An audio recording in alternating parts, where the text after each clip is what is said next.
Hey, what is up, you guys? What's up, Wing Chun? How's it going? Hey, Losh, I'm glad you're here. What's up, Bigfoot? Nice of you to join. Hey, Casey. Hello, hello to you. What's up, Rude Noise? How you doing?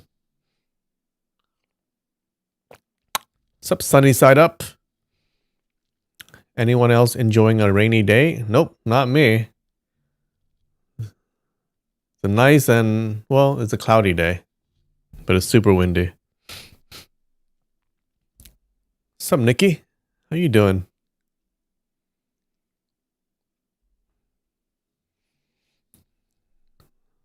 Bigfoot, glad to be back in America. All right. Glad to have you back. Where have you been? Casey, freezing day? Oh. Yeah, too bad for you. It's freezing here too. Yeah. I think it was like, it's like 60 out right now. Oh God, so cold. England. Awesome. How was England?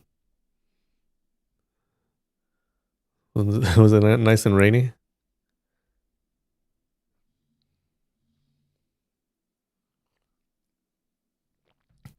$60 up. It could snow. Yeah. You know, I'm expecting snow any minute now. All right. Well, for those of you who joined in early, how about I'll give you a little folktale. All right. England is damp. Yeah, sounds about right. So there was a carpenter, right? And he was doing his carpenting stuff. Okay, he was doing some woodworking. He's like carefully leveling the piece of wood and like not damaging his axe. He hit the stone with his axe. Oh wait, hits the wood with his axe really accurately. He's a very good carpenter, right? And yeah, um, and then one day the emperor meets him. I'm not sure how, but they met somehow. The emperor, he asks the carpenter, "Oh, have you ever messed up? Like, have you ever done anything and made any mistakes?" And the carpenter was like, "Hell no, I'm the best. Okay, I never make mistakes, ever." He's very boastful, and the emperor was unimpressed, and so the emperor called for his female attendants to wrestle. Okay, but they have to strip first. So they strip naked. Well, they stripped into till their waistcloths. Okay, so they're topless, and they start wrestling. Okay, and he tells the carpenter to do his work. Okay, while they're wrestling, and he tries to do his woodworking stuff. This carpenter. Okay, he tries really hard, but he can't do it. He keeps getting distracted. Okay, and he keeps making mistakes. And the emperor was like, "Ah, I knew it." Okay, see how many mistakes you're making. You just recklessly boasted about your stuff, your skills. That is not someone I want in my country. So he had him executed. Just killed him.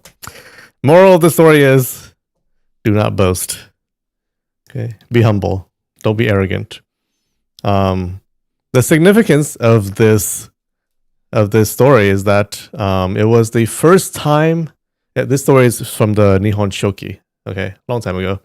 It's the first time that the word sumo is used to talk about wrestling in Japanese.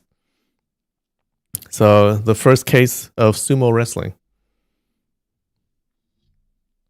and it's between two women. Okay, yeah. So kind of the origin of the legendary origins of female sumo wrestling. And there you go.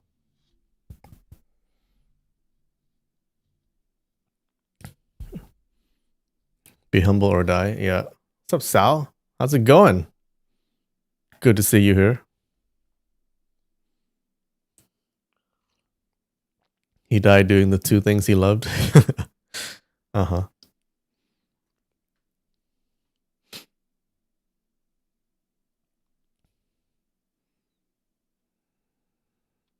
All right. Do do do do do do do do.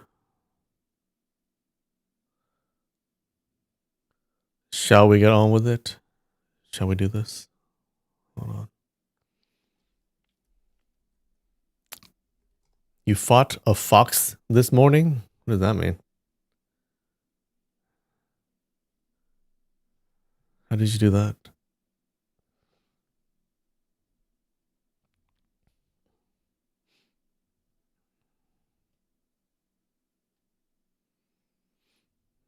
Okay. Let's see. Live screen. Window. All right. What do you guys think? 2 minutes?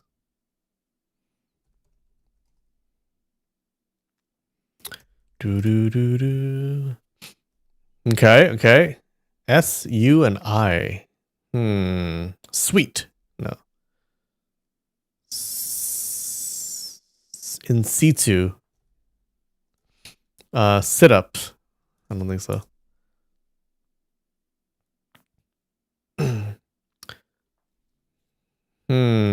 Or maybe.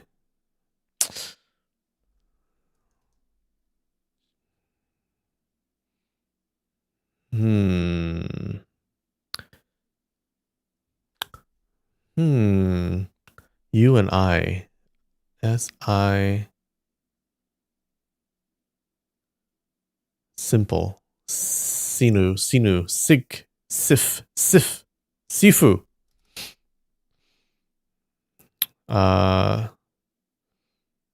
IU? Is there an IU? Siu? I keep thinking of sit up. Sinew. C. All right.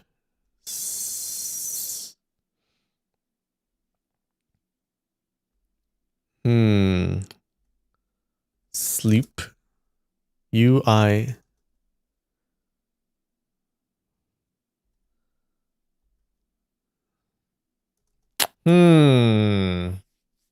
I want to go fight. Let's do that. Oof. S. Something. UI. T. UI. N. IU. U.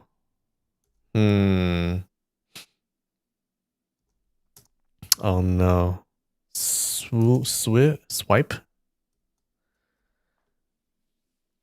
An I and a U. Sweet. Sweet. Sweet. Squeet.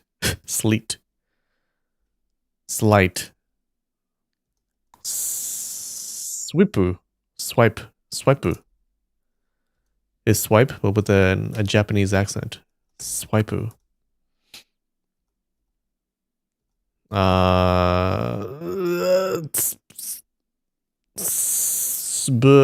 Sn.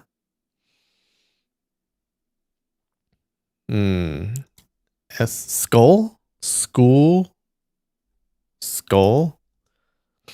Ski? Sly? Sloop? Sloopy? Slooby? Slupper? Slud?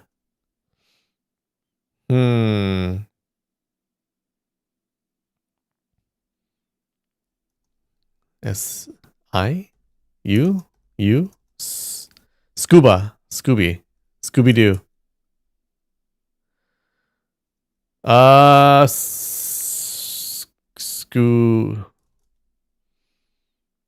Says UI.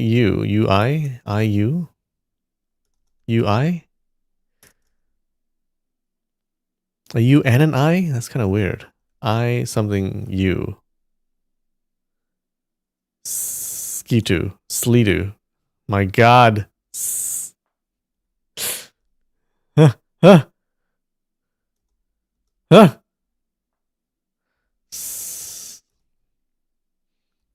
Sbee. Sn. Snoo. Snuck. Snucky. Snooly. Snucky. No. Snicku. Huh? Snicku. Snee. I think. Maybe XIXU. Shibu. Sneenu. Slee. It can't be UI, right? What is a UI? Shuin. Stewin. Slewin? Is that a word? That is not a word.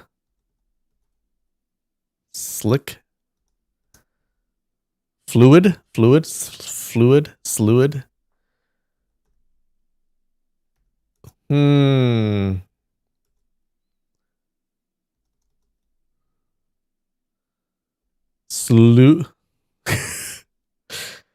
What? Slick? Slewiv.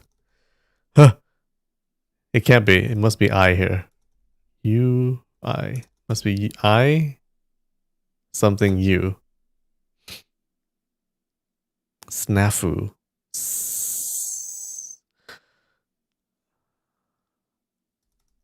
Slick. What? UI. NUI. Snook. Slook.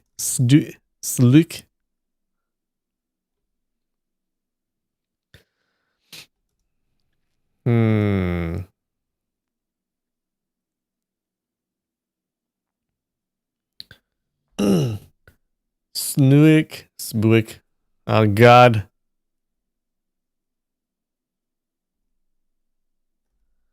Scooby.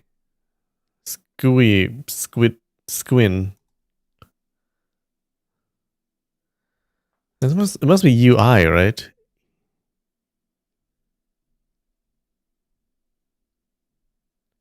Stewin.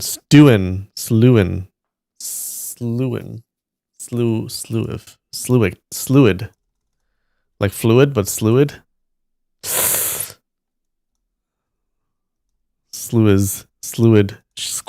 Squid! Ah, I got it! Oh my god. How long was that? More than 2 minutes, okay? Maybe 3.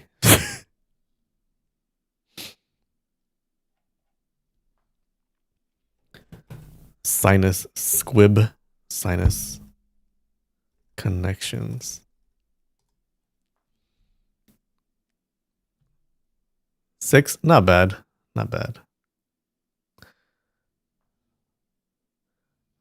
No. Cookie, bear, spinach, shoulder. Oh, sorry. I have a dark mode on.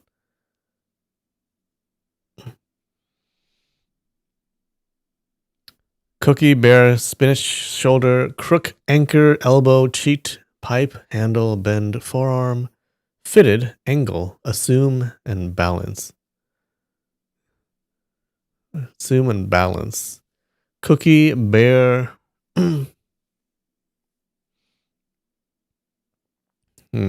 Cookie. You want a cookie? No. Cheat. Spinach. Bear. How much can you bear? How much can you handle? How much can you shoulder? How much can you spinach? Right? How much can you spinach? You can spinach? No, stomach. How much can you anchor? Shoulder. How much can you balance? Balance? No. anchor, elbow, bend, pipe, fitted, angle, assume. How much can you balance? Can you shoulder? Can you bear the weight? Can you balance the weight? Shoulder? Can you handle the stress? Can you balance the stress? Spinach? It's not spinach, right? Wait, which would angle, forearm, cheat, balance?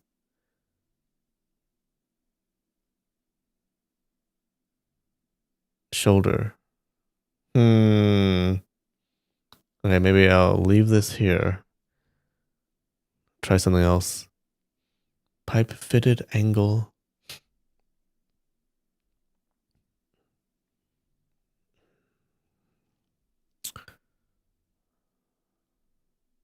Pipes can be bent. There's a elbow joint, a bend, an angle,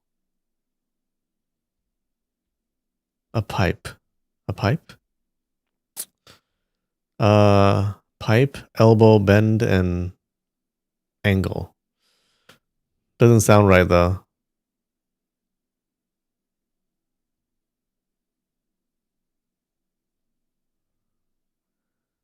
Fuck. Fitted.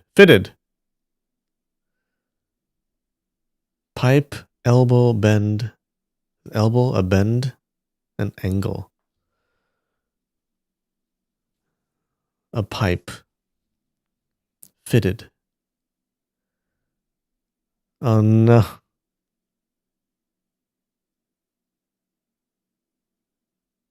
Pipe. Fitted? Fitted angle? No!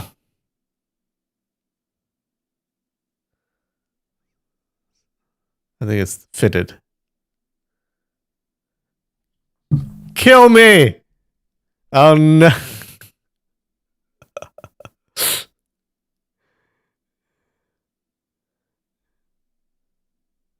Alright, let's not do that. Forearm. Bend. Forearm? An elbow? A shoulder. That's too easy. And there's nothing else. Bear handle. Shoulder.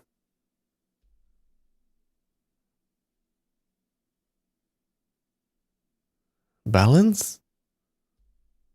Forearm? Bend?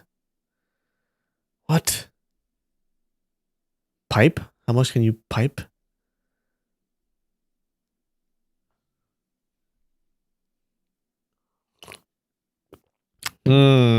Oh no.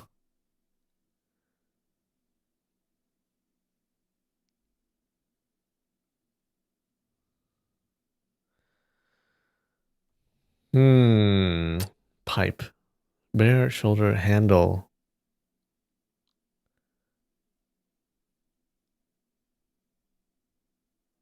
Balance? No, not balance. Forearm?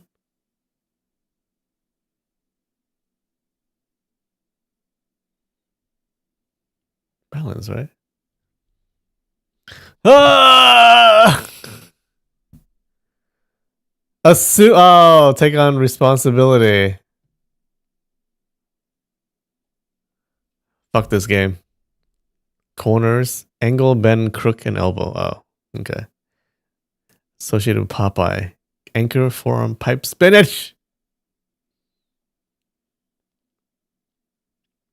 Oh, sheet, balance sheet. Okay. Anyways.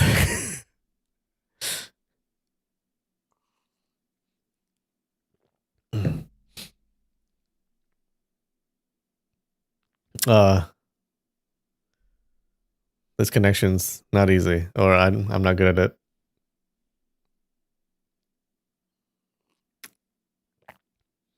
Oh, happy birthday, Nikki. Yay. Happy 21st birthday. You started with Popeye? Why didn't I get Popeye? Why?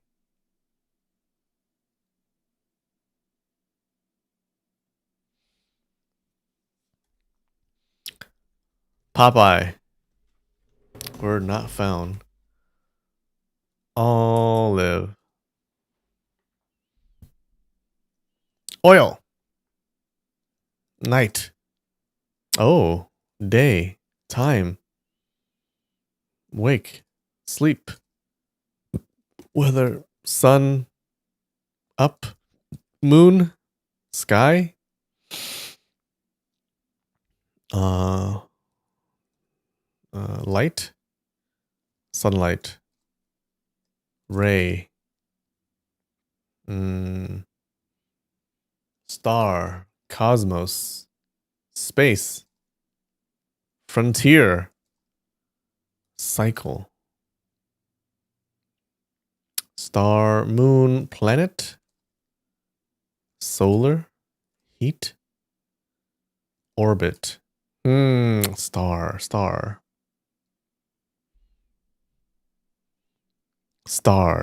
私は star. Cloud.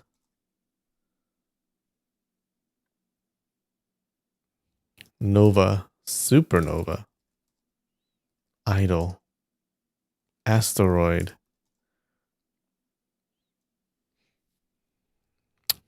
Celebrity.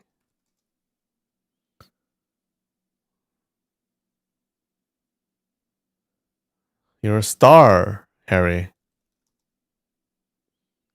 Cosmic. Camera. Universe. No, it's not space, I think. Galaxy. Sun. Star. Moon. What else is there? A falling star. Meteor. Comet. Cupid. How about astrology? How about constellation? Constellation.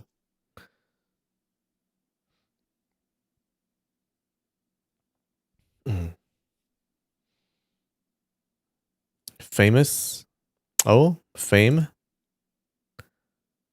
Movie. Gravity. Like a movie star. Actor. Oh, maybe. Atmosphere. Infamous. Picture. An actor, actress. Acting. Act.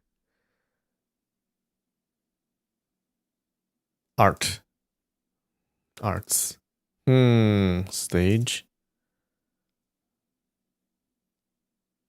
Theater. Theater. Theater.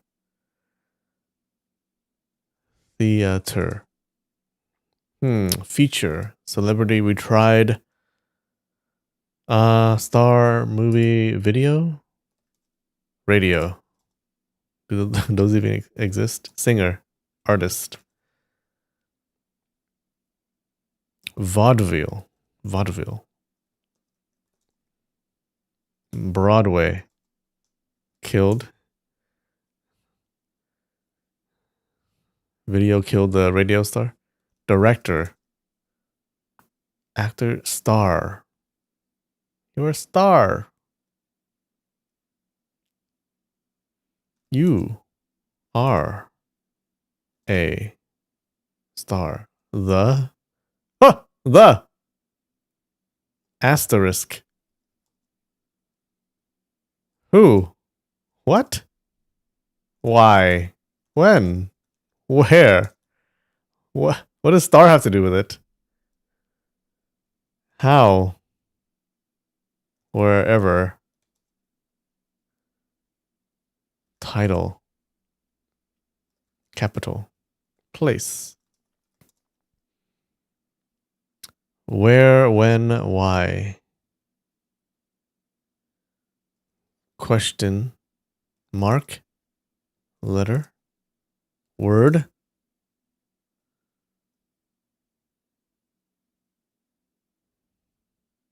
Who? Setting. Find. Where? Why? Where is it? Is it? There it is. Or it's theirs. They. Them. Self. Whomever. Whom? Where? Where is it? Over there. These are always the best dimensionals? Is it? These. Those. Object. Object. 1. Why we tried. 10. Where? Where is it exactly? Oh! Exactly. Must. Precisely. Accurately. Exact. Precise. Absolute. Is we try. Wherefore? Wherefore art thou? Wait, wherefore?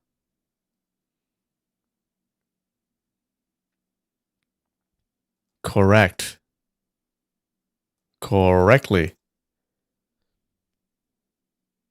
Close. Far. None. No. Not. I think we did locate. No, we didn't. Exactly. Exact. Precisely. Precisely at the spot. Here. Accurate, we tried. Definitely. Definitely. Definite. Absolutely. Pinpoint. Accuracy. Precision.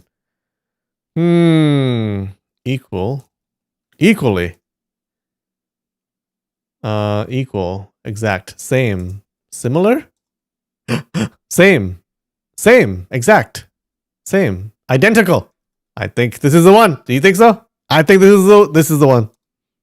Fuck. Identity. Same. Same. Exact. Identical. Same. The very same. Undoubtable. Undoubtable. Undoubtedly. Twin. Same. Identical. Exact. Same. Same. Exact. Perfect. Likely. Same-ish. Copy. Carbon. No. Clone. Duplicate. No, it's the same thing. What is another word for the same thing? Identical. Same. Metaphor. Mirror. Image. Xerox. Xerox copy. Copy and paste. Same. Identical. Same.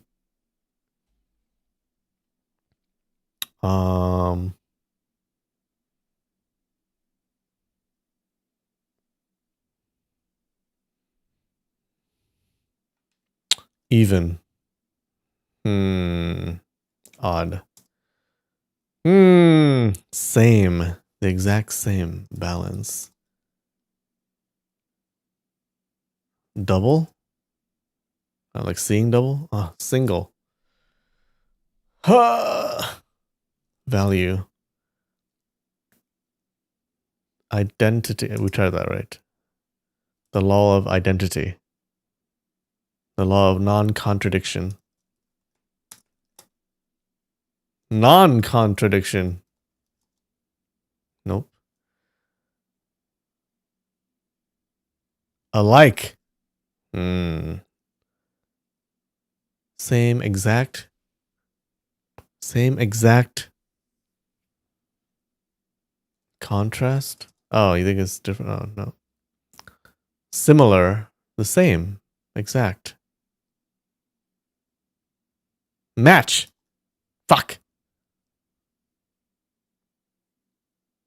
Same. Totally the same. Why is the here? Copy, we tried.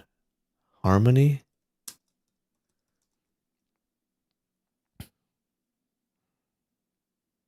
Typical.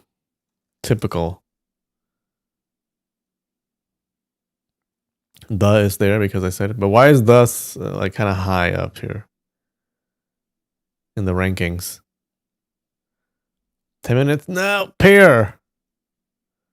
Complementary. A compliment? Add. Minus. Partner. Ah, no.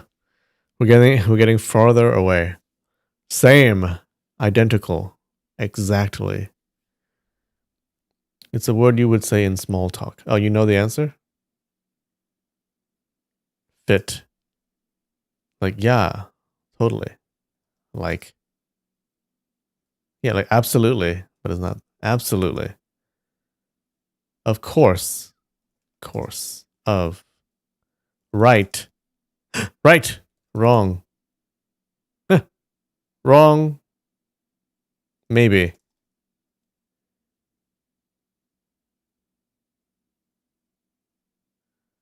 Definitely we tried. Right and wrong is up there. Right, wrong, sure. Yes. Yes. No. So. It's right and wrong. Medium. In between. Middle. Mid. Middle is kind of a little bit high. Choice. Choose. Contrary. Oh, in contrary to.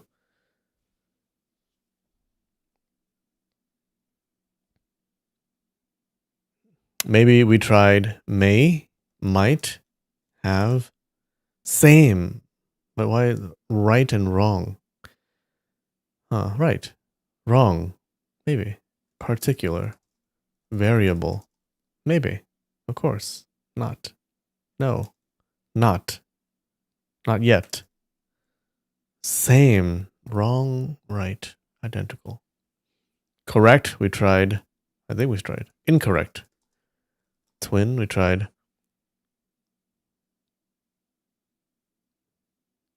Mistake. Mark. Ha! Different. Oh. That's pretty high. Differ.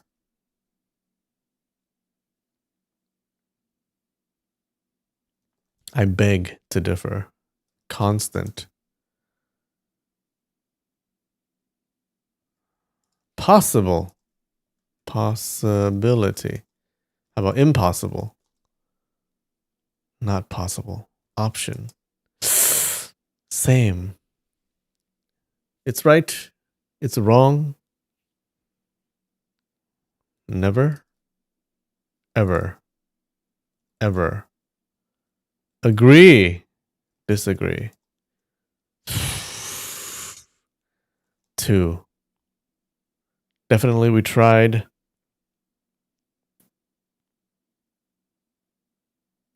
Idea. Similarly.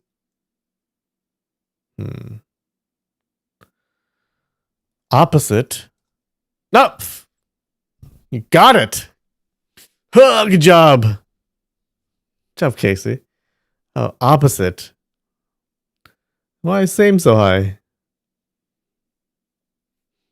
We got opposites. We got side. Side. Same. Wrong.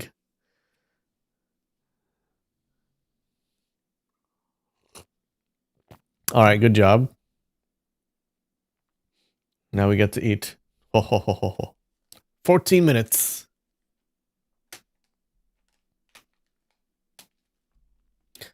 We got some, it looks like some puffs. Looks kind of like Cheeto puffs, but maybe with like seaweed. Little seaweed flecks, I see. Let's try it.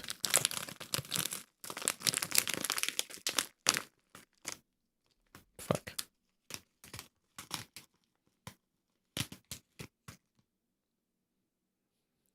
Yeah, looks like it. Mmm.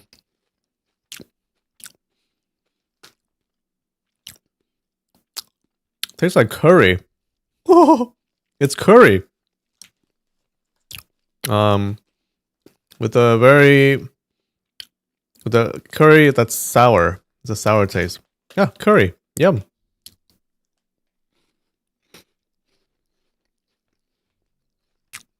Mmm.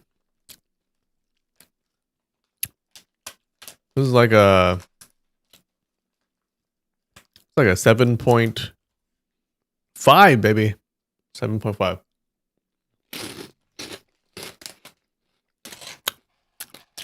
Very flavorful.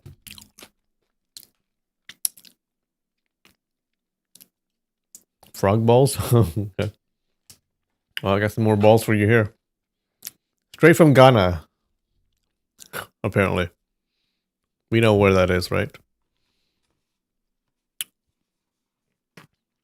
Okay. Ooh, has an I fucked up. I fucked up.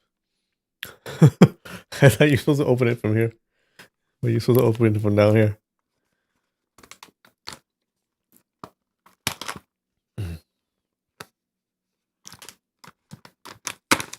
Ah, made it so nice for me too. See? Ooh. Oh. More wrapper. Why? Okay, well. I fucked everything up. Like, I broke this part. They made it nice and easy for me, and I just screwed everything up.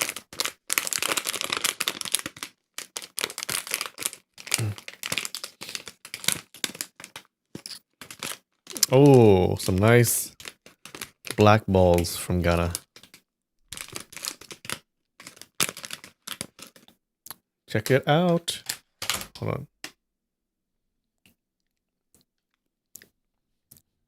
Looks very chocolatey. Let's see. Definitely chocolate.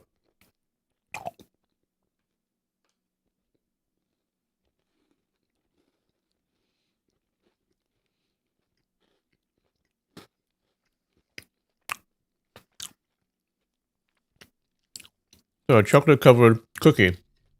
The inside filling is a cookie. I like it. Mmm. Mmm. I'm gonna say the same. 7.5. Like nice and chocolatey. I like the cookie filling inside. Kind of crunchy. It's a solid 7.5, baby.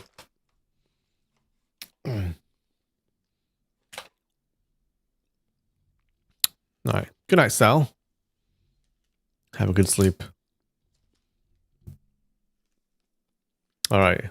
Next, we have this with a cute artwork in the front. Look at that. Oh. Some sesame seeds, if you can see it. On there. All right. I think this would be good too. If I can find a way to open it.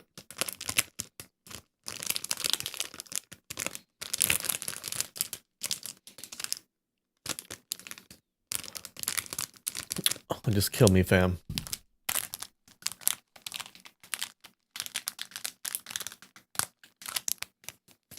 All right, got it.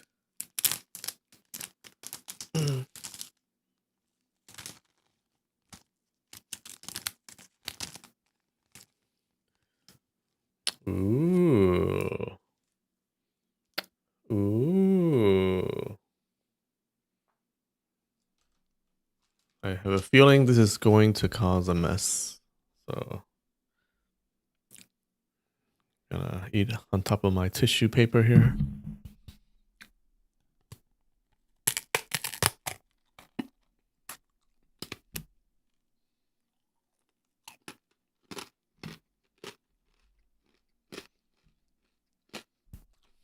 A flattened ball.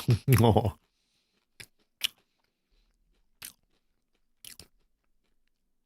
Oh, I expected it to be sweet, but it's like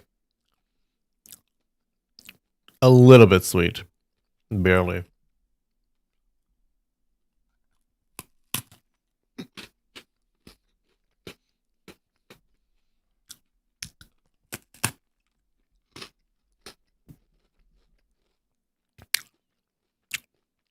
Yeah, the rest of it is like what you would expect. Taste some sesame seeds. It's like a wafer thing. Not too special. Sesame is good. I like sesame seeds. How about a 6.9? Okay, I'm gonna give it a 6.9. Not bad. The others were better.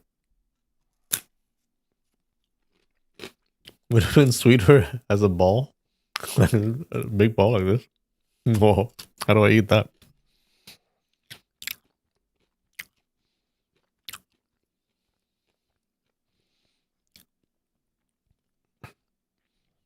Oh, one time I saw a Ferrero Rocher. That's this big! This big! I was meaning to buy it, but I didn't. That would have been fun. Yeah, I was just there in my Asian restaurant. Sorry, my Asian grocery store.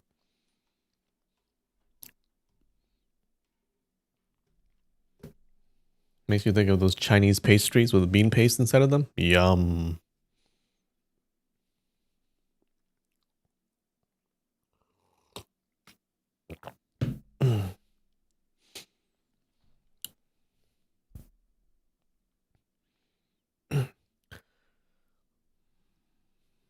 Should have eaten it during the stream. The entire thing. Eat the entire Ferrero Rocher. It's huge. It's gigantic.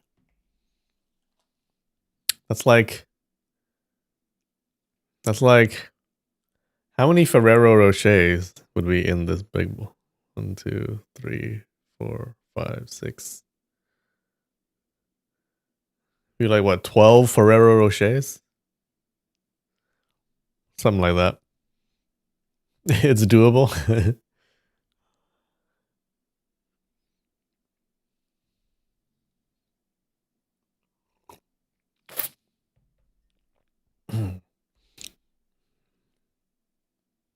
20.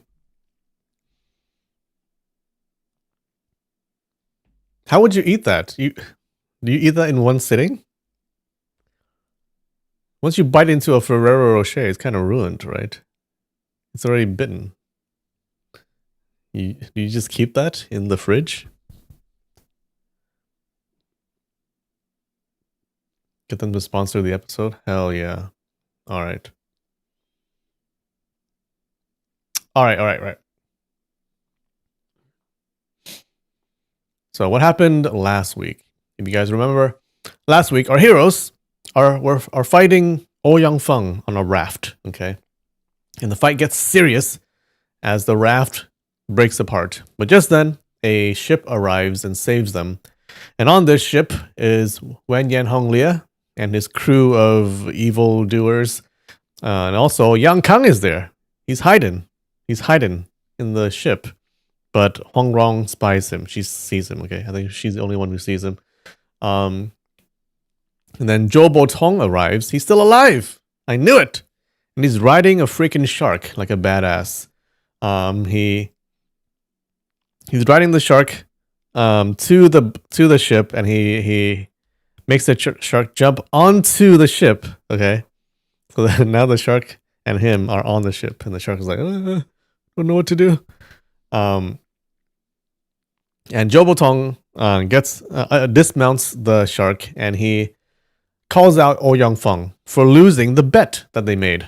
Okay, if you remember the bet, was that Ouyang Feng could kill all of the sharks in the area. Okay, and he did so by poisoning a shark and then letting the other sharks eat it, so that they're poisoned too, and they eat, and then the other shark eats the poisoned one, and they're poisoned too. So it causes a chain reaction, and all the sharks in the area died. Okay, so we assumed that Ouyang Feng won the bet, and that's why Zhou Botong had to jump off the ship into the sea, because he lost. But now Zhou Botong claims that it was Ouyang Feng who lost. Okay, because this shark that he's riding is still alive. So what happened was that Ouyang Ke had put a wooden stick into this shark's mouth to prevent it from eating. Okay, but it meant that this one shark didn't eat the poisoned meat, so it survived. So since Ouyang Feng left one shark alive, he lost the bet. Now Zhou Botong, being the winner, he forced Ouyang Feng to release Hong Qigong's acupoints so that Hong Qigong can move again. And then Hong Rong, Guo Jing, Zhou Botong, and Hong Qigong, they leave via a small boat. Now at that time, afterwards, Wen Yan Honglia, he invites Ouyang Feng to join him in his search for this famous military manual from this dude named Yue Fei. Ouyang Feng doesn't really care about the military manuals, but he heard that the Yue family has good martial arts. Okay, the Yue family had good martial arts, so that manual may also have a martial arts techniques in it. So he agrees to join in searching for the manual. And then just then, Huang Yaoxi arrives looking for his daughter, Hong Rong. And unfortunately, the people on the ship lied to him, and they said that his daughter died, along with Guo Jing. Now, Hong Yaoxi loves his daughter, and so he's filled with grief. He sings a bit because he's grieving, and then he leaves. Afterwards, finally, Yang Kang, he comes out of hiding. Okay, and he begs Ouyang Feng to take him as a disciple because he saw Ouyang Feng fight, and he's like, "Oh, this guy is pretty good." So Ouyang Feng, but Ouyang Feng refuses because his sect has this one rule that you can only pass down martial arts to one disciple per generation, so he can't do that. But he would teach Yang Kang a few techniques. So Yang Kang's like, okay, but he's kind of disappointed. But little does he know that a few techniques from Ouyang Feng is just super valuable. Okay, but he doesn't know this. Right. Anyways, meanwhile, as Huang Yaoxi is grieving over the supposed death of his daughter, Huang Yaoxi asks himself, "Who killed my daughter?" And he decides that it was Guo Jing who killed his daughter, because without Guo Jing, Hong Rong would not have ended up on that ship. But then Guo Jing had died, he thought, so he can't take revenge that way. But who taught Guo Jing martial arts? Is his masters, the 6 freaks of Jiangnan. So now Huang Yaoxi he decides to go kill those guys. Okay, and that's where we left off. How's that? Let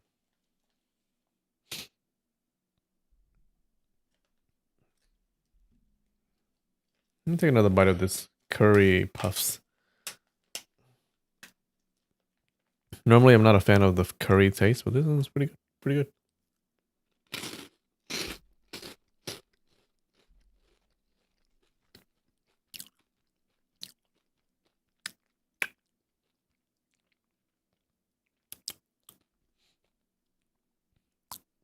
Anyone remember those chocolate oranges? Those are good. But aren't those like hella chocolate? Those are big, right? If I remember correctly.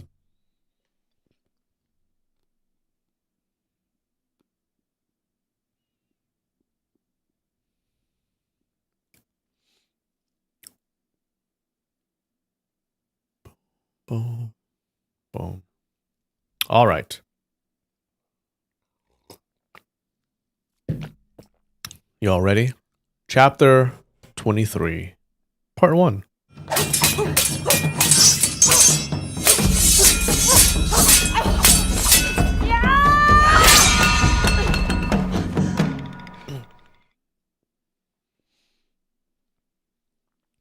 Chaos in the Forbidden Palace. Oh, they get to go to the Forbidden Palace, guys.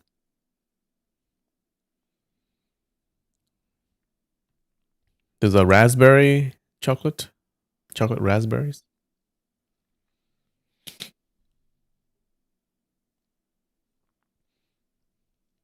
Hong Qigong, Zhou Botong, Guo Jing, and Hong Rong took a small boat heading west toward the mainland.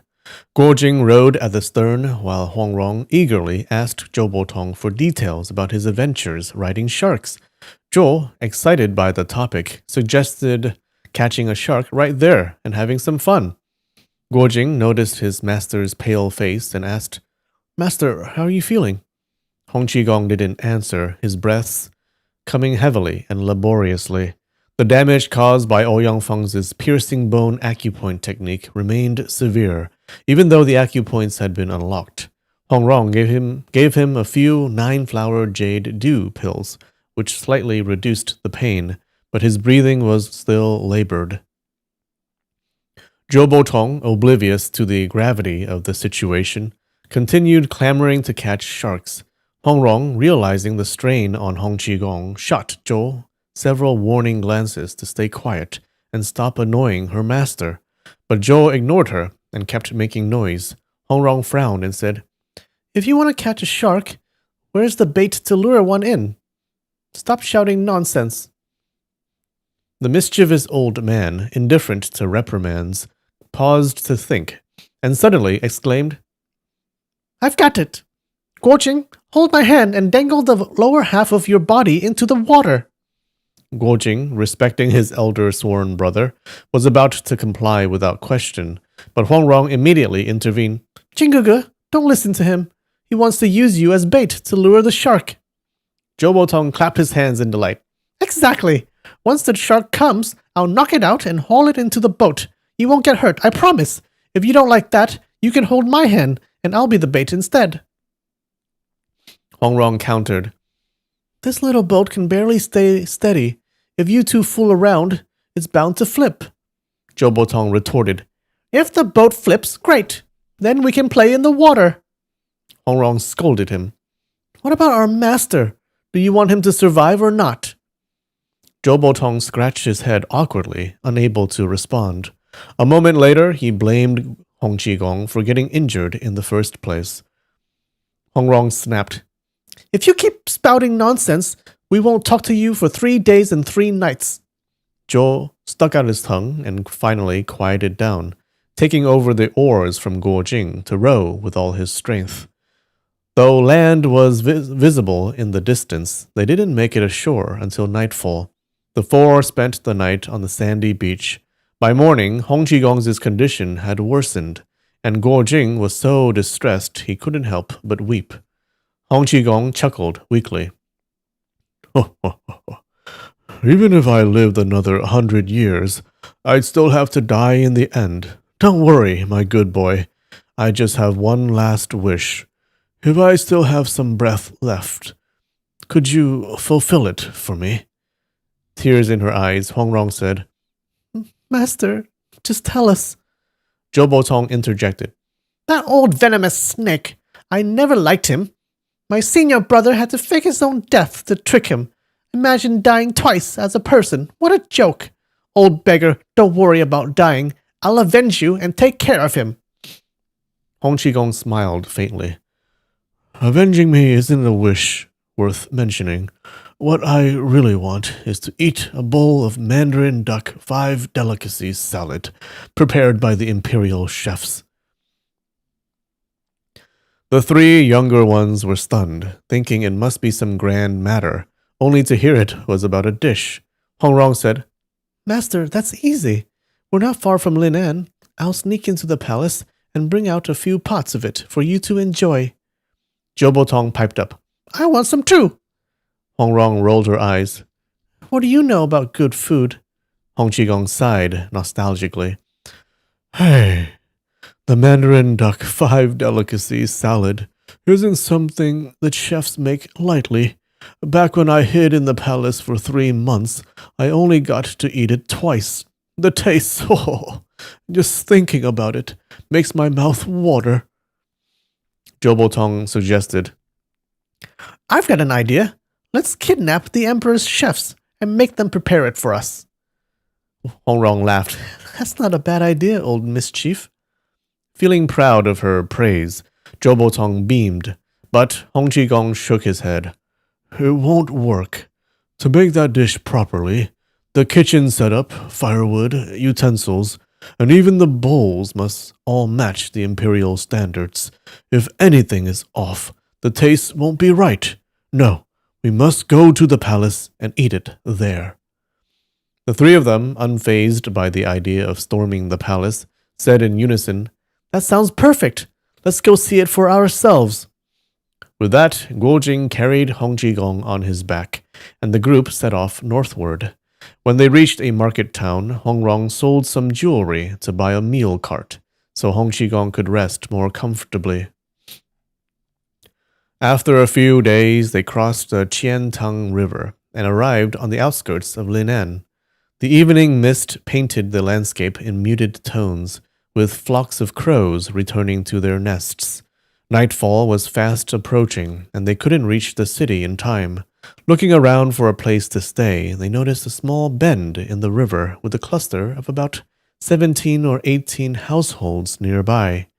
Hong Rong exclaimed, "This village looks nice. Let's rest here." Zhou Botong widened his eyes, asking, "What's nice about it?" Hong Rong replied, "Look at the scenery. It's like a painting." Zhou Botong retorted, "So what if it looks like a painting?" Hong Rong was momentarily stumped. Zhou Botong continued, "Paintings can be good or bad. If this scenery resembles one of my doodles, it might not be so impressive." Hong Rong laughed. "Even if the heavens tried, they couldn't recreate scenery as messy as your scribbles." Zhou Botong smirked. "Exactly. If you don't believe me, I'll draw something and challenge the heavens to recreate it." Hong Rong teased, "I believe you, but if you think this place isn't good, you don't have to stay. The three of us will rest. The three of us will rest here." Zhou Botong replied, "If you three aren't leaving, why should I?" As they chatted, they reached the village. The place was desolate, filled with broken walls and ruins. At the eastern end of the village, a tattered wine flag hung outside a small establishment that resembled a tavern. The three approached and saw two plank tables under the eaves, covered with a thick layer of dust. Zhou Botong called out loudly several times, "Hey! Hey!" Eventually, a girl of about 17 or 18 emerged from the inner hall. Her hair was disheveled, her clothes ragged, and a simple thorn hairpin held her hair together. She stared at them with wide eyes. Actual customers? Hong Rong asked for food and drink, but the girl kept shaking her head. Zhou Botong, frustrated, said, "No wine, no food.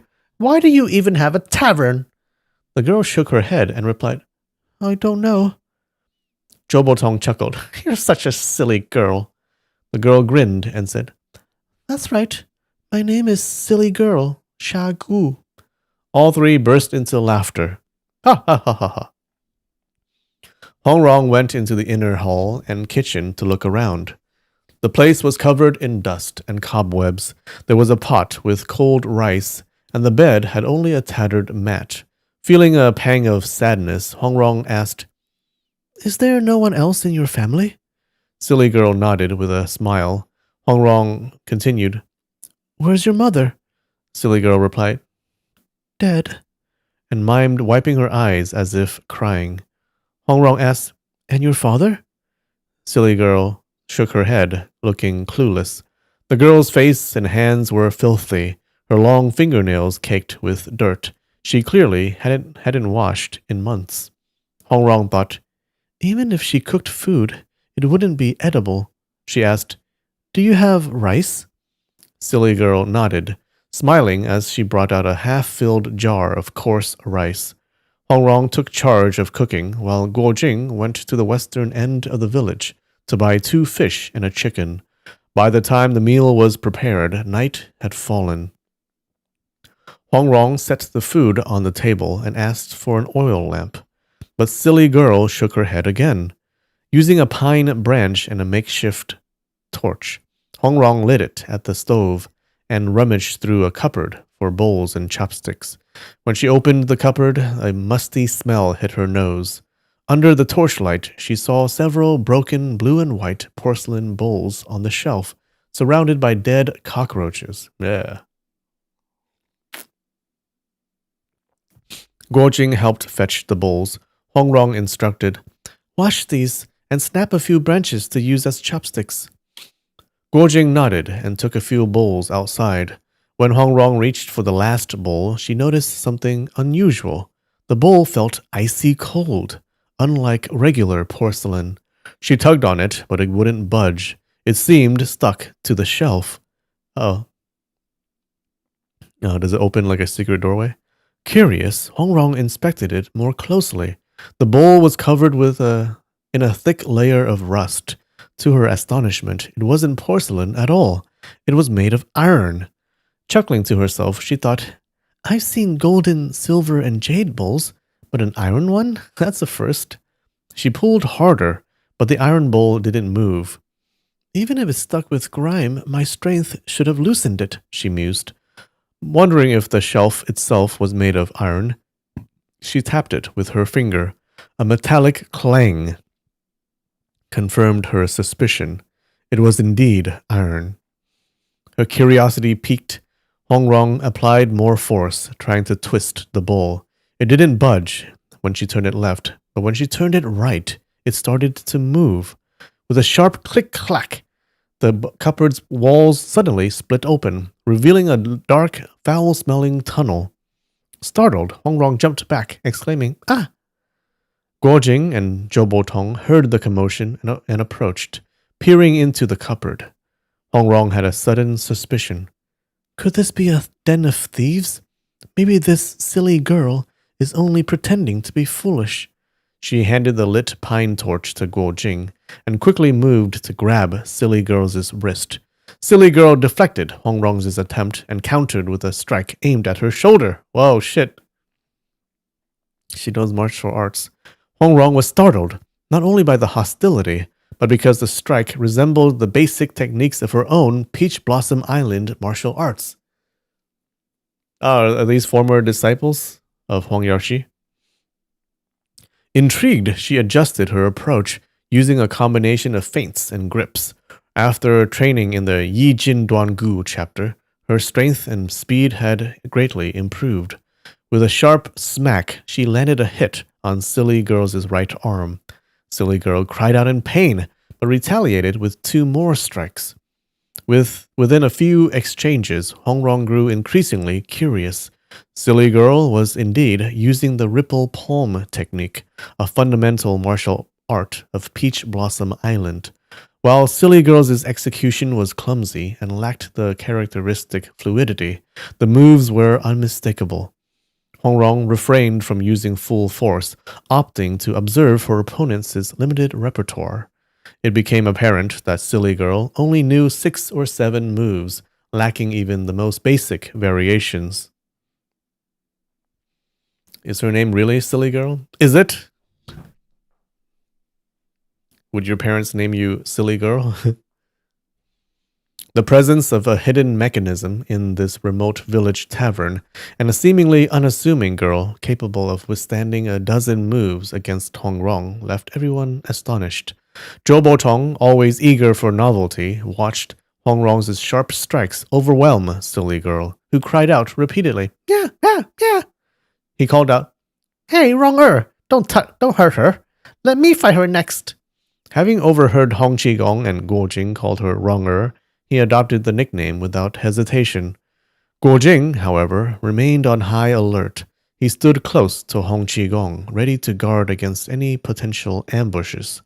After a few more exchanges, Hongrong struck Silly Girl's left shoulder, rendering her arm limp. Silly Girl could no longer continue. Hongrong could have easily finished the fight, but instead she restrained herself. She demanded, "Kneel, and I'll spare your life." Silly Girl retorted, "Then you kneel too." Suddenly, she lashed out with 2 strikes, the opening moves of the ripple palm technique. While her execution was awkward, the form and stance were unmistakable. Hongrong was now certain and asked sternly, "Where did you learn the ripple palm technique? Who is your teacher?" Silly Girl laughed and replied, "Ha ha ha, you can't beat me, ha ha ha ha."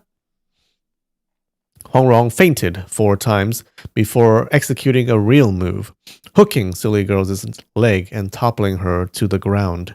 Silly Girl yelled, "That's cheating! It doesn't count! Let's fight again!" She tried to rise, but Hongrong pinned her down and used a torn piece of cloth to tie her hands behind her back. "So, is my palm technique better than yours?" Hongrong teased. Silly Girl kept shouting, "You cheated! That doesn't count!" With Silly Girl subdued, Guojing climbed onto the roof to survey the surroundings. Seeing no one nearby and confirming that the isolated tavern had no hidden ambushers, he returned. Inside, Hongrong had her short sword pointed at Silly Girl's eyes, intimidating her. "Who taught you martial arts? Speak, or I'll kill you." She feinted 2 stabs. Silly Girl giggled as though oblivious to the danger, seemingly thinking it was all a game. When Hongrong repeated her question, Silly Girl replied, "If you kill me, I'll kill you too." Hongrong frowned. Is she truly simple-minded? Or is she faking it? Turning to the others, she said, "Let's check that tunnel. Brother Joe, stay here with Master and this girl. Jingugu and I will..." Before she could finish, Jobotong waved his hands wildly and objected. "No, I'm not going with you." Hongrong replied, "Well, I'm not taking you." For some reason, despite Jobotong's age, status, and skill, he found himself unable to refuse Hongrong. He pleaded, "Good girl, I promise I won't argue with you again." Hongrong smiled faintly and nodded. Overjoyed, Jobotong grabbed 2 large pine torches, lit them, and began smoking out the foul odor emanating from the tunnel. Hongrong threw one of the torches inside, and it hit the far wall with a clatter, landing on the floor. The tunnel wasn't very deep. Under the torchlight, they saw no sign of people or movement. Jobotong, impatient as always, crawled in first. Hongrong followed closely behind. Inside, they found only a small chamber. Jobotong groaned. "Aw, tricked again! What a letdown!" Hongrong suddenly exclaimed, "Ah!" as she noticed a neatly arranged set of human bones lying flat on the ground, dressed in decayed clothing. Who could this be? In the eastern corner of the room lay another skeleton, slumped over a large iron chest, with a long dagger piercing through its ribcage and into the lid of the chest. Oh, never mind. They're just skeletons. They're not skulls.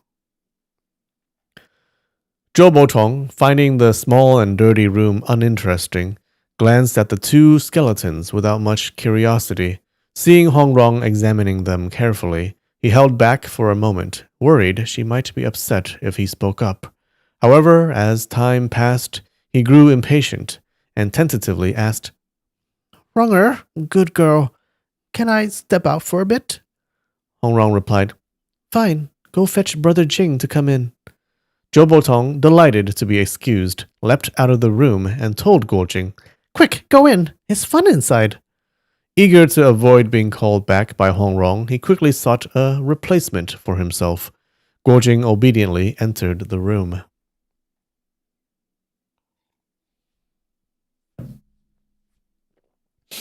Hongrong raised her torch, allowing Guojing to clearly see the 2 skeletons, and asked, "What do you think happened to these 2 people?"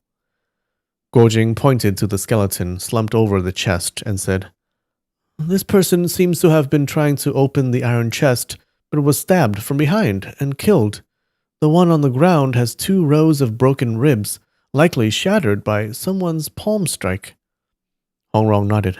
"That's what I think too. But some things don't make sense." Guojing asked, "What things?" Hongrong explained, "That silly girl clearly used my Peach Blossom Islands' B-Bowl palm technique, though she only knows 6 or 7 moves, and they're not well practiced. The style is unmistakably correct. What do these 2 people have to do with her? And how did they end up dead here?" Guojing suggested, "Let's ask her again." He avoided calling the girl silly as he often was called Silly Boy himself. Hong Rong replied, I think she's genuinely simple-minded. Asking her might be pointless. Maybe if we examine everything closely here, we'll find some clues. She raised the torch to inspect the skeletons further. Noticing something glinting near the foot of the iron chest, she picked it up to examine. It was a gold plaque with a thumb-sized ruby embedded in the center. Turning it over, she read the engraved text.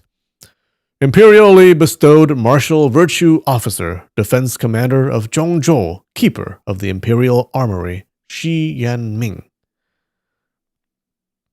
Wait, are they going to find the military manual? Hong Rong remarked, if this plaque belonged to this person, he held quite a high rank. Guo Jing added, the high-ranking official dying here is truly strange. Hong Rong examined the skeleton lying on the ground and noticed something protruding from its back. Using the end of the torch, she brushed away the dirt to reveal an iron piece. She gasped softly and quickly grabbed it. Guo Jing, seeing what she held, exclaimed, Ah, do you recognize it? Hong Rong nodded. Of course. This is the Iron 8 trigrams emblem of Master Lu from Guiyun Manor. Hong Rong said, this is an Iron 8 trigrams emblem, but it may not belong to Master Lu. Guo Jing agreed. True, it can't be his. Judging by how cleanly the flesh and clothing have decayed, these two have been dead for at least 10 years. Hong Rong paused in thought, then suddenly grabbed the dagger lodged in the chest. Holding it near the torch, she noticed the character Chu engraved on the blade, and exclaimed, the one lying on the ground is my senior brother Chu. Guo Jing was at a loss for words, surprised by her realization. Hong Rong continued, Master Lu said that senior brother Chu is still alive, but he has long since died here. Jingugu, look at his leg bones. Guo Jing bent down to inspect and said, both his leg bones are broken. Ah, they were broken by your father. Hong Rong nodded solemnly. He was called Chu Ling Feng.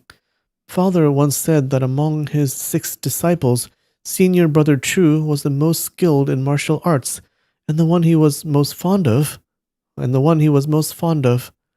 She abruptly dashed out of the room, and Guo Jing followed her.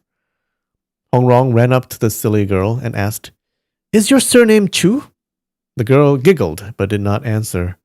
Guo Jing gently asked, young lady, may I ask your family name? The girl replied with a laugh, family name? Family name. The two were about to continue their questioning when Zhou Botong called out, I'm starving. Hong Rong responded, all right, let's eat first. She untied the silly girl, invited her to join them for the meal, and the girl, without hesitation, smiled and picked up a bowl to eat. Hong Rong recounted the events of the hidden chamber to Hong Qigong. He also found it puzzling and said, it seems that the official named Shi killed your senior brother Chu. But before he breathed his last, your senior brother Chu managed to throw the knife and kill him. Hong Rong nodded. That's likely the case. She showed the sharp knife and the Iron 8 trigrams to the silly girl and asked, who does this belong to? The girl's expression suddenly changed. She tilted her head and thought carefully, as if trying to recall something. But after a long moment, she seemed confused again. She shook her head but refused to let go of the knife.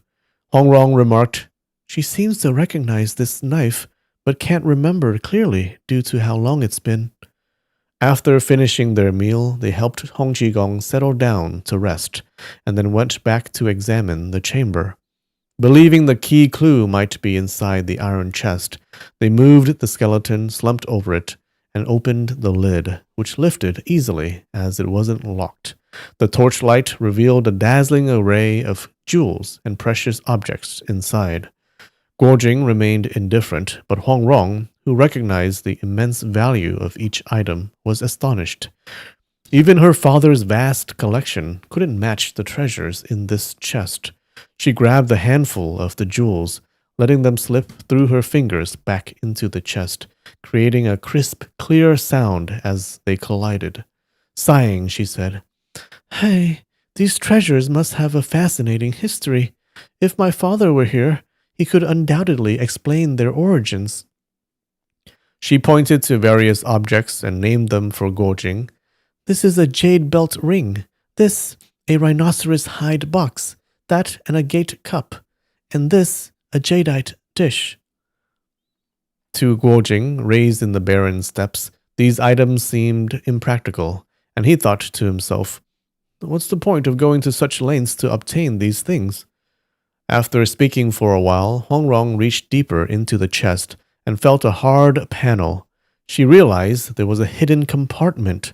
Pushing aside the jewels, she uncovered two round rings on either side of the inner wall. Hooking her pinkies through the rings, she lifted the top layer to reveal a collection of bronze artifacts with green patina.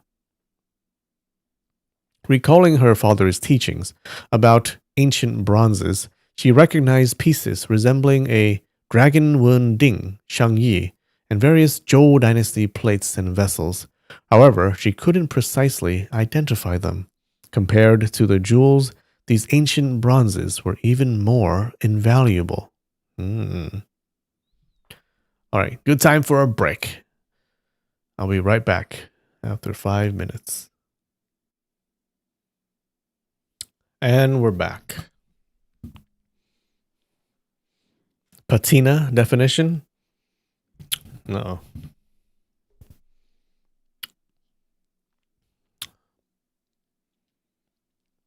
So like I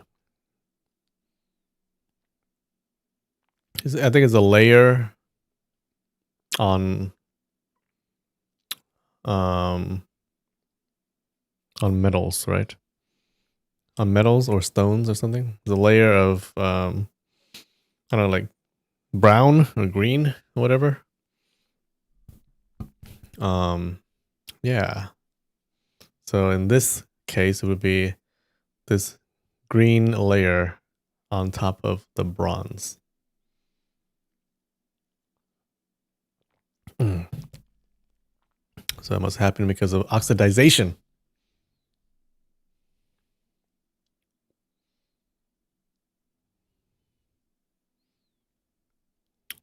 Let's see.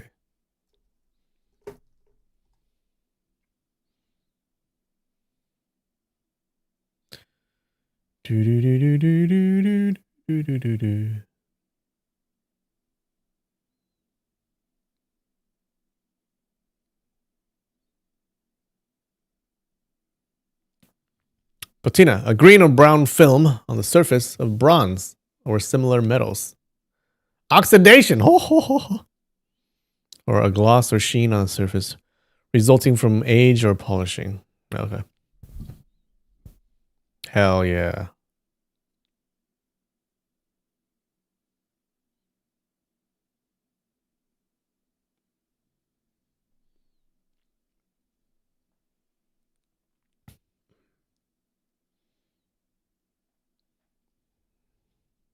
All right, let's see. As her curiosity grew, she lifted another layer and discovered scrolls of calligraphy and paintings. With Guojing's help, she unrolled one and gasped in awe. It was a painting of the Heavenly King Delivering a Child by Wu Daozi. Another scroll was Han Gan's Horses Grazing, and yet another was Figures Crossing Streams in a Forest by the southern Tang Emperor Li Houju. The chest contained over 20 scrolls, all masterpieces by renowned artists, including works by Emperor Huizong. There were even contemporary pieces, such as 2 brush and ink paintings of figures by Liang Kai, the court painter, whose spirited depictions reminded Huangrong of Zhou Botong. Halfway through the scrolls, Huangrong stopped, returned everything to the chest, and closed the lid. Sitting atop the chest, she hugged her knees and pondered deeply. Even my father, with his lifetime of collecting, doesn't have treasures as remarkable as these. How did senior brother Chu manage to acquire such extraordinary items? No matter how she thought about it, she couldn't figure it out. Guojing, as usual, didn't dare to interrupt her contemplation. From outside, Zhou Tong called, "Hey, you two, come out! Let's head to the Emperor's palace for the Mandarin Duck 5 delicacies." Guojing asked, "Tonight?" Hong Qigong's voice replied, "The sooner the better. If we wait too long, I might not make it." Hong Rong called back, "Master, don't let the old rascals' nonsense goad you. We're not going tonight, no matter what. We'll go into the city first thing in the morning. If the old rascal suggests any more ridiculous ideas, he's not coming to the palace." Zhou Tong retorted, It's always my fault," and sulked in silence. That night, the four of them spread straw on the floor and slept roughly. Early the next morning, Hong Rong and Guojing prepared breakfast, and the four, along with the silly girl, ate together. Hong Rong turned the iron bolts to close the hidden chamber and replaced the old broken dishes in the cabinet. The silly girl seemed completely indifferent, continuing to fiddle with the sharp knife. Hong Rong handed her a small silver ingot and said, "If you get hungry, use this to buy rice and meat." The girl laughed, seemingly half understanding, and casually tossed the silver onto the table. Hong Rong could only sigh and smile at her naivety. Hong Rong felt a wave of sorrow in her heart. She deduced that this girl must have a deep connection with Chu Ling Feng, if not a relative, then likely a disciple. The girl's 6 or 7 moves of ripple wave palm must have been taught by Chu Ling Feng, but her execution was clumsy and unsophisticated, much like her personality. Hong Rong wondered whether the girl had been born with a mental impairment, or if she had suffered some trauma later in life that damaged her mind. She wanted to investigate in the village, but Zhou Tong kept urging them to leave. Reluctantly, she gave up. The four of them and their mule cart headed towards Linan. Linan was already a flourishing and prosperous city, but since the Song court had moved south and made it the capital, its grandeur had only increased. The surrounding mountains and rivers added to its charm. The four centered the city from the eastern Ho Chao Gate and went straight to the main entrance of the imperial palace, the Lijiang Gate. Hong Qigong sat in the mule cart, while the other three looked around. They saw towering gates with golden nails and vermilion paint, elaborately carved beams and columns, and copper-tiled roofs, adorned with flying dragons and phoenixes. The palace was magnificent, its grandeur overwhelming. Zhou Tong exclaimed, "This is going to be fun." He took a step forward, ready to enter. The guards stationed at the palace gate, seeing an elderly man and 2 youths making a commotion while escorting a mule cart, immediately came forward, axes and halberds in hand, to detain them. Zhou Tong loved chaos and excitement. Seeing the guards in their gleaming armor, looking tall and imposing, he was even more entertained and moved to confront them. Hong Rong called out, "Let's go." Zhou Tong glared and said, "Why? Do you think these kids can take me down?" Hong Rong urgently said, "Jinguge, let's go somewhere else to have fun. If the old rascal doesn't listen, we'll ignore him from now on." She whipped the mule cart into motion and sped westward. Guojing followed closely. Zhou Tong, afraid that they were heading somewhere fun without him, abandoned the idea of dealing with the guards and chased after them.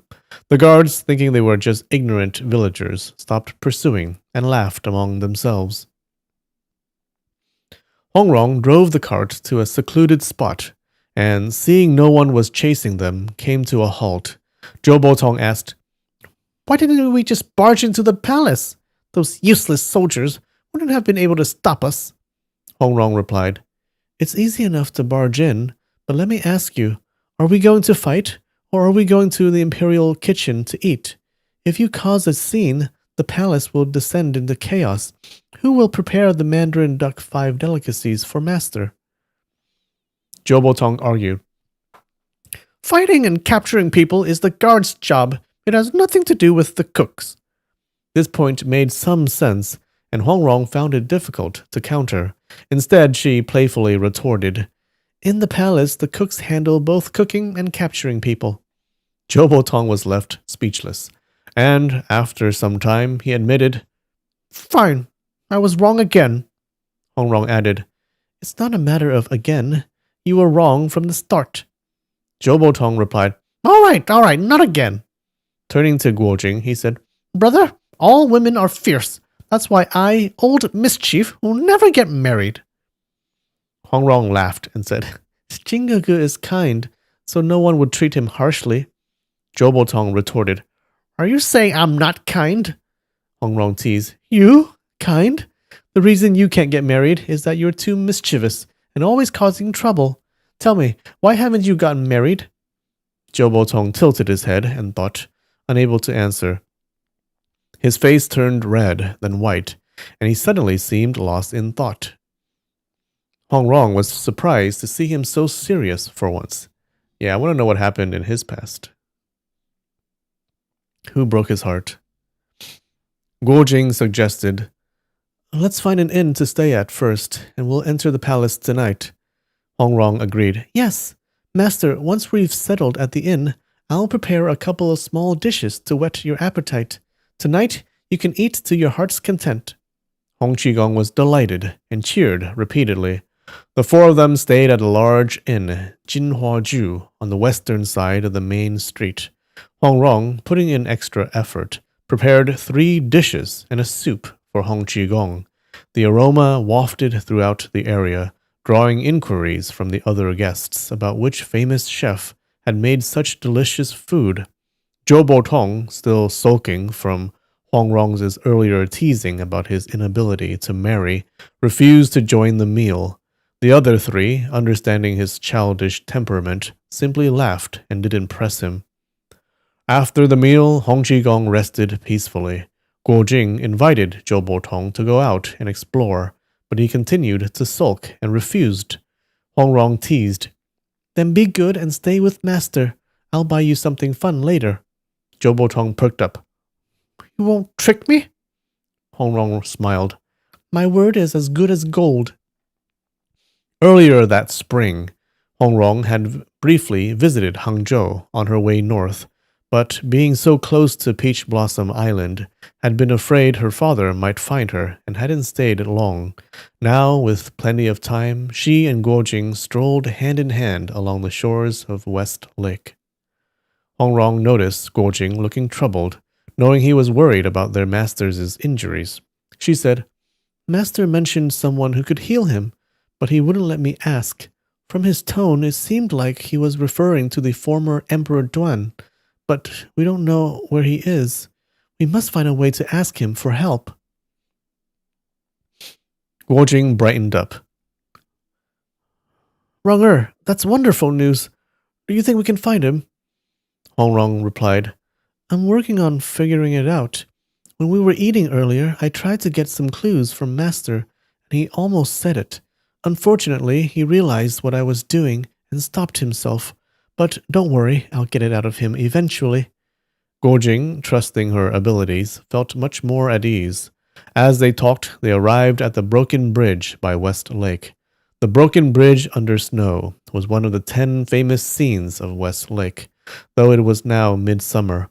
Beneath the bridge, lotus flowers were in full bloom. Huang Rong spotted a charming and clean little tavern by the bridge and said, Let's have a drink and enjoy the view of the lotus flowers. Guo Jing agreed. That sounds great. The two entered, sat down, and were soon served wine and dishes. The food was exquisite, the wine fragrant, and the atmosphere delightful. Huang Rong noticed a folding screen covered with green silk in the eastern corner of the tavern, indicating the owner treasured it. Her curiosity piqued. She went over to examine it. Beneath the silk, the plain screen was inscribed with a poem titled Wind into the Pines. All spring I spent a fortune on flowers, every day drunk by the lake shore. My jade steed knows the West Lake path, proudly neighing past the wine shop. Amid red apricot blossoms, song and dance, beneath green willow shadows swings sway. A heaven of beauty, 10 miles in the warm breeze, flowers press against cloud-like hair, paint a boat to carry back fragrant memories, leaving feelings to the lake and its mists. Tomorrow, lifting the remnants of drunkenness, I'll seek again the roadside blossoms. Beautiful. Hong Rong remarked, This is a fine poem. Guo Jing asked her to explain its meaning, and as she did, his expression grew more serious. He finally said, This is the capital of the Song dynasty, yet these scholars and officials spend all their time drinking and admiring flowers. Have they completely abandoned the idea of reclaiming the Central Plains? Hong Rong nodded. Exactly. These people have no conscience at all. Suddenly, a voice from behind them said, What do you know? What do you two know to be criticizing here? They turned to see a scholar in his 40s, dressed in refined clothing, sneering at them. Guo Jing cupped his hands politely and said, Sir, I am ignorant. Please enlighten me. The scholar replied, This is a masterpiece by Yu Guo Bao, a brilliant student during the Chunqi reign. When Emperor Gao Zhong visited here and saw this poem, he praised it highly and awarded Yu Guo Bao an official title that very day. For a scholar, this was a once-in-a-lifetime opportunity. How dare you criticize it so casually? Hong Rong asked, So, because the emperor admired it, the tavern owner covered it with green silk? The scholar sneered, Not just that. Look closely. See how the line, Tomorrow lifting the remnants of drunkenness, has two altered characters. The original line was, Tomorrow carrying the remnants of wine. The emperor remarked, The poem is excellent, but this line is too commonplace, so he personally changed the two characters. His wisdom turned ordinary words into golden ones. He shook his head in admiration, completely absorbed in his praise. Hearing this, Guo Jing grew furious. He shouted, This Emperor Gao Zhong is the foolish monarch who empowered Qin Hui and caused the death of our great general Yue Fei. He then kicked the screen into pieces, grabbed the scholar by the collar, and hurled him forward. Well, that escalated super quick. With a splash, the man went headfirst into a wine vat, and the fragrant aroma of spilled wine filled the room. Hong Rong clapped and laughed. Let me modify the line too. Today, setting the wine upright, immerse him in the vat. The scholar, drenched and spluttering as he raised his head from the wine, muttered, Drunkenness is a falling tone. It doesn't rhyme. Hong Rong retorted, Wind into the pines doesn't rhyme either, but my version, man into the vat, certainly does. With that, she pressed his head back into the wine. She and Guo Jing then flipped tables and smashed pots and vats in high spirits. The other customers and the tavern owner, bewildered by the chaos, fled the establishment. Finally, Guo Jing unleashed the power of his dragon-subduing palms, breaking the tavern's central pillars. The roof came crashing down, reducing the tavern to rubble in moments. No, the poor tavern owners. What the hell? Laughing uproariously, the pair walked off hand in hand toward the north. The onlookers, unsure who these two wild youngsters were, dared not pursue them.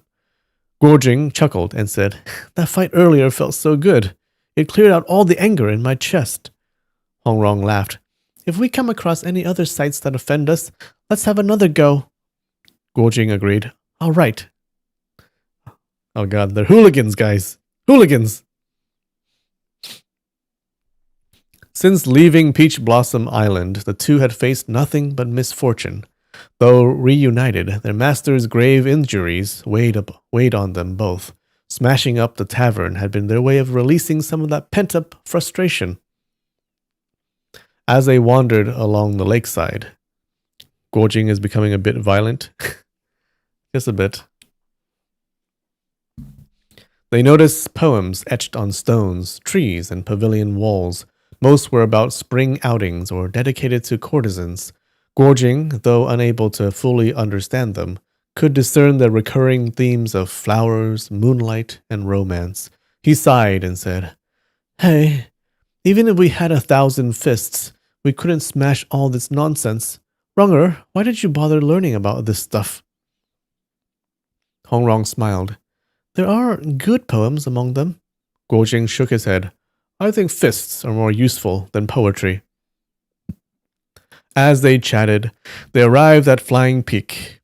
In front of the mountain stood a pavilion with the inscription Cui Wei Pavilion, written in 3 characters by the famous general Han Shizhong. Guojing, familiar with Han Shizhong's reputation as a hero against the Jing dynasty, was delighted to see the calligraphy of such a celebrated figure and quickly stepped into the pavilion.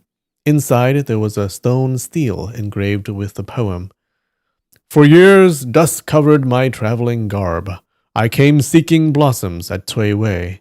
The beauty of mountains and rivers can never be enough, but hoofbeats urged me home beneath the moonlight."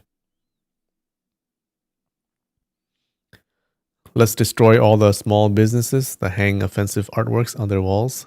Yeah, so romantic. What a nice date that they're having right now. The calligraphy on the stele was also by Han Shizhong. Guojing praised, "This is a fine poem." He wasn't well versed enough to judge good from bad poetry, but reasoned that since it was written by Han Shizhong and contained the words like traveling garb and hoofbeats, it must be excellent. Hongrong remarked, "That poem was written by grandfather Yue Fei." Guojing was startled. "How do you know?" Hongrong explained, "I heard the story from my father. In the winter of the 11th year of the Shaoxing reign, grandfather Yue Fei was murdered by Qin Hui. The following spring, Han Shizhong, mourning his friend, built this pavilion and engraved Yue Fei's poem on this stele. However, at the time, Qin Hui's power was overwhelming, so Han couldn't openly credit Yue Fei as the author." Guojing, thinking of the great generals of the past, traced the carved characters on the stele with his finger, lost in thought. Suddenly, Hongrong tugged his sleeve and leaped into the foliage behind the pavilion, pulling Guojing down to crouch beside her. Footsteps echoed as several people entered the pavilion. After a moment, a voice said, "Han Shizhong was, of course, a hero. His wife, Liang Hongyu, despite her origins as a courtesan, became a legend in her own right for beating the battle drums and helping her husband achieve victory." Guojing thought the voice sounded familiar, but couldn't place it. Another voice replied, "Yue Fei and Han Shizhong may have been heroes, but when the emperors wanted them dead and their military power stripped, they had no choice but to comply. This shows that no matter how great a hero, they cannot defy the will of an emperor." This voice Guojing recognized. It was Yang Kang. Oh. Uh-oh. Shocked, he wondered why Yang Kang would be here.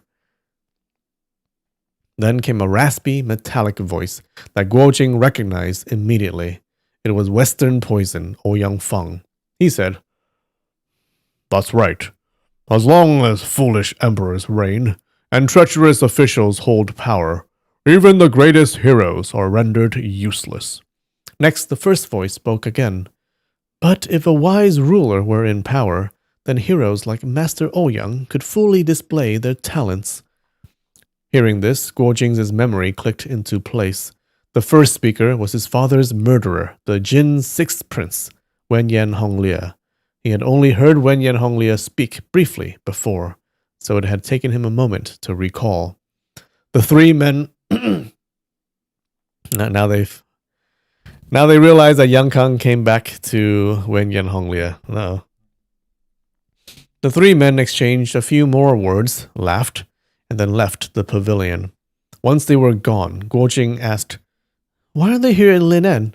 And why is Brother Kang still associating with them? Hong Rong huffed.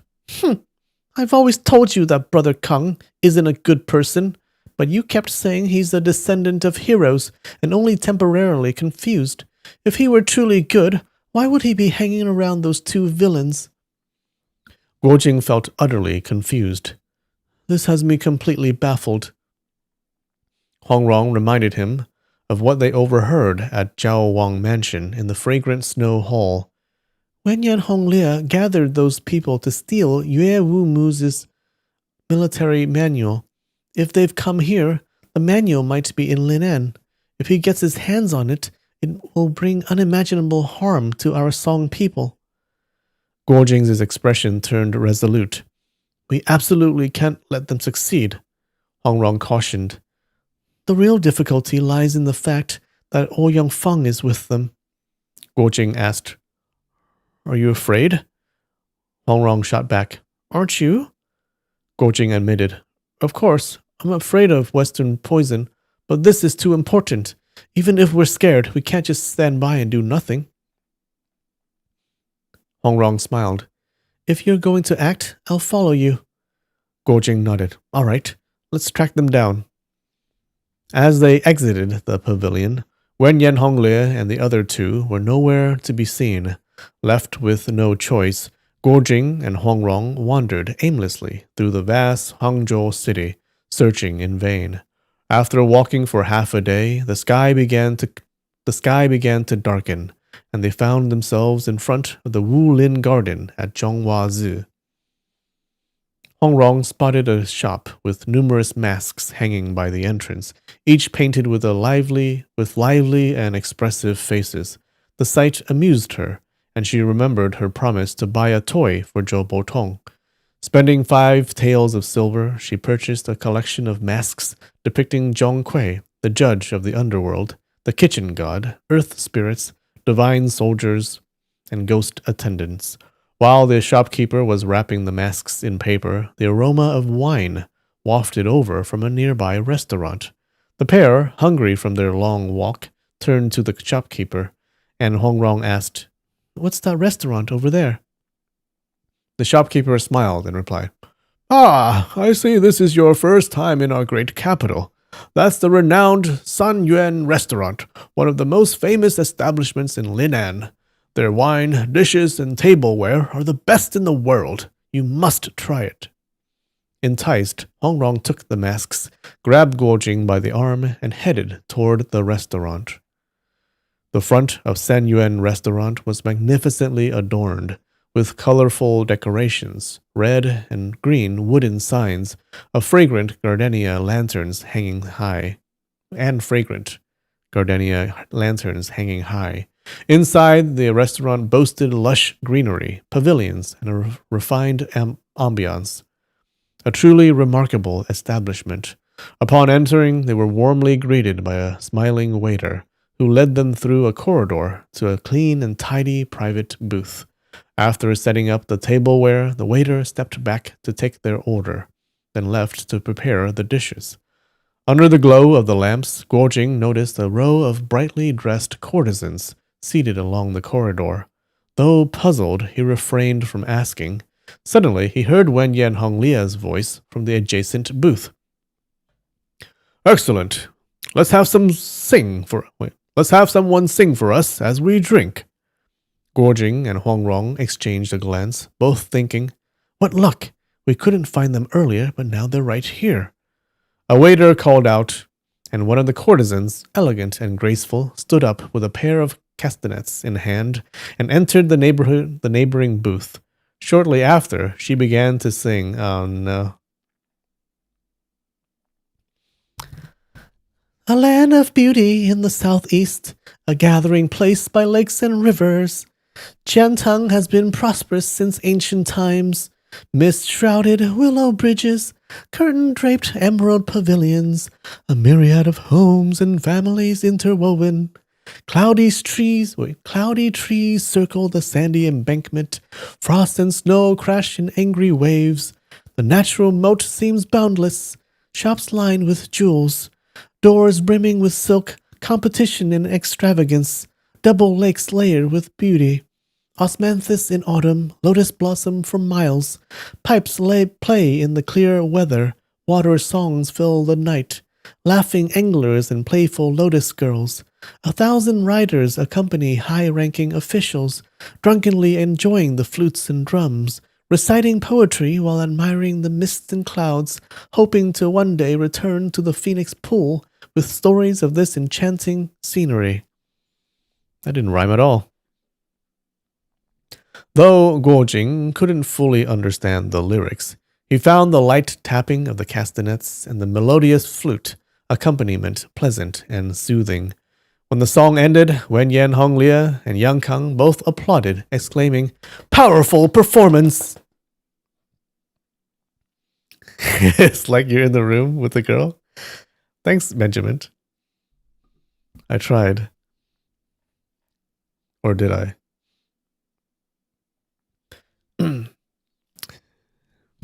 Very tuneful. It wasn't my fault that it sounded bad. It's the song's fault, okay? The singing courtesan repeatedly expressed her thanks as she and the musicians exited, visibly delighted, likely from receiving a generous tip from Wen Yan Hong Lia. All right, I think we'll stop there for today. How did you guys like that chapter? Not a lot happening, okay? I feel like we're just walking around, having a little date, destroying a restaurant. But now I think something's gonna happen. They're gonna spy on these people talking and see what their plans are. All right. No wine today. So, yeah. I think next chapter would be good. What do you think? So many songs and poems in this novel.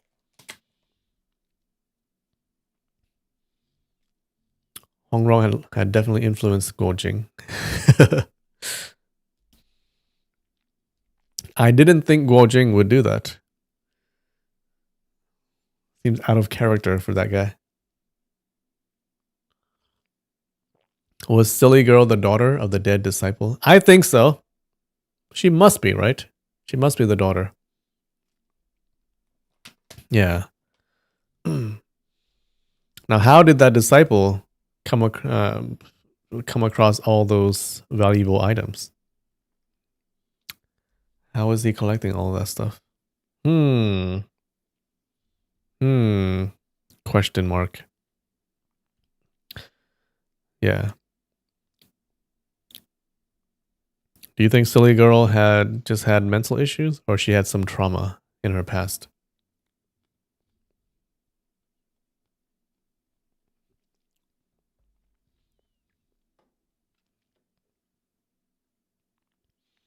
I think she had some trauma in her past. Something happened that caused her to be like that.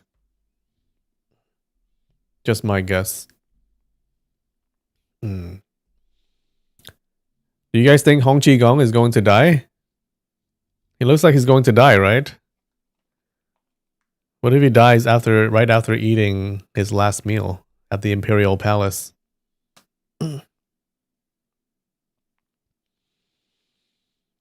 You guess it depends on if Silly Girl is her name?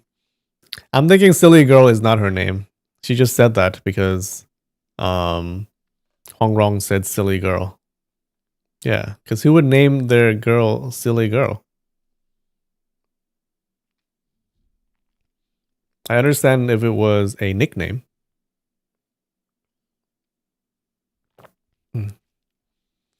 They'll save him by putting medicine from Duan in the duck. Oh, you think so? Duan who? Is it Duan Yu? I don't think so. It's not. I think he might die. I think he might die soon, guys. I think we need to prepare for his death. I think it's coming. It's coming. He was a good dude. Okay. Lost all of his powers now. Yeah. I think he's gone. All right. Anyways. Well, thanks for joining, guys. Tune in next time to see what happens. To see what these guys talk about in this brothel place.